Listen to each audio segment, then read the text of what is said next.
MPs, new and old, from across the political divide have arrived in the capital today to a transformed parliament, one of the most diverse the country has ever seen.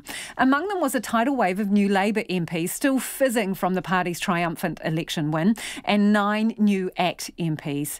Aniwa Hurihanganui reports. Rachel Brooking, Lacey Chen, Barbara Edmonds, Shannon is away, Ingrid Leary, still to come. The newly elected MP for East Coast, Kitty Allen, beginning the morning with a roll call. On her list, a whopping 22 new Labour MPs, among them Whanganui's new MP, Steph Lewis, who was swarmed by media upon her arrival to the Beehive. I'm very honoured by the faith that the people in the Whanganui electorate have put in me, and I hope to do them proud over the next 3 years and hopefully beyond. Have you ever been interviewed by the media before? Yes, not quite so many of you though. Neru Leavasa, who won the new electorate of Takanini, arrived at Parliament with a giant smile and a new tie. Oh, I'll be honest, a little bit nervous. I'm here to learn, so really glad we got the induction process. So.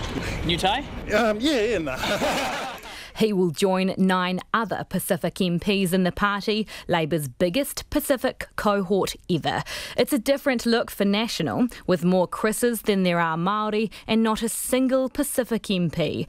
9 new ACT MPs have also swept into Parliament, joining their leader David Seymour after securing 8% of the vote.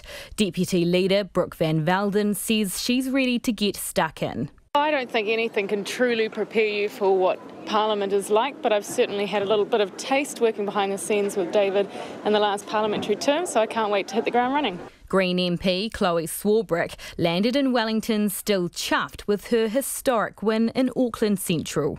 We ran an awesome ground campaign and it's something to be proud of. I met with Mickey Kay this morning in Auckland before I headed across here to Parliament. So a great day and kind of gutted to leave the electorate, to be perfectly honest with you, but we've got business to attend to here. She will spend this week welcoming her party's own new arrivals. I'm working with our 3 new MPs and our 1 probable new MP on the specials, Steve Abel. So just hanging out. National MPs were also arriving in Wellington ahead of their caucus meeting tomorrow, where the post-mortem into the party's disastrous election result will begin.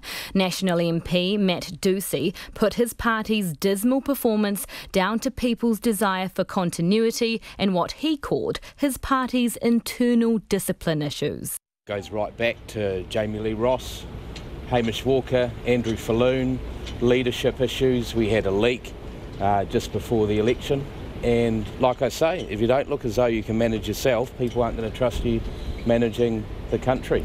He also pointed to the leaking of an email written by MP Denise Lee criticising Judith Collins in the dying days of the campaign. When you look at the impact that leak had on us, our leader Judith Collins spoke that it dropped about 100,000 votes, then it needs to be addressed. I mean, we need to have a culture that says that is not appropriate.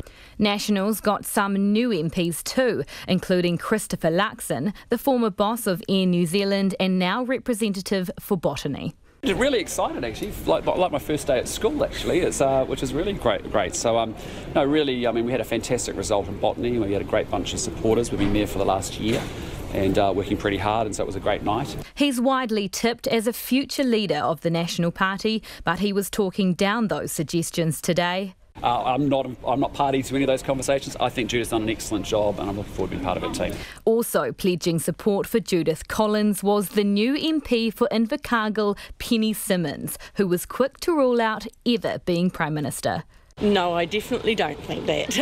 Why not? Is that not your ambition of yours? No, it's not my ambition at all. No. What is your ambition? My ambition is to advocate strongly for the people of Invercargill. Major decisions now loom over the Beehive, including what the next government will look like. Prime Minister-elect Jacinda Ardern has promised it will be formed within the next 3 weeks. Mo te hōtaka o te ahiahi, ko te Aniwa Hurihanganui aho.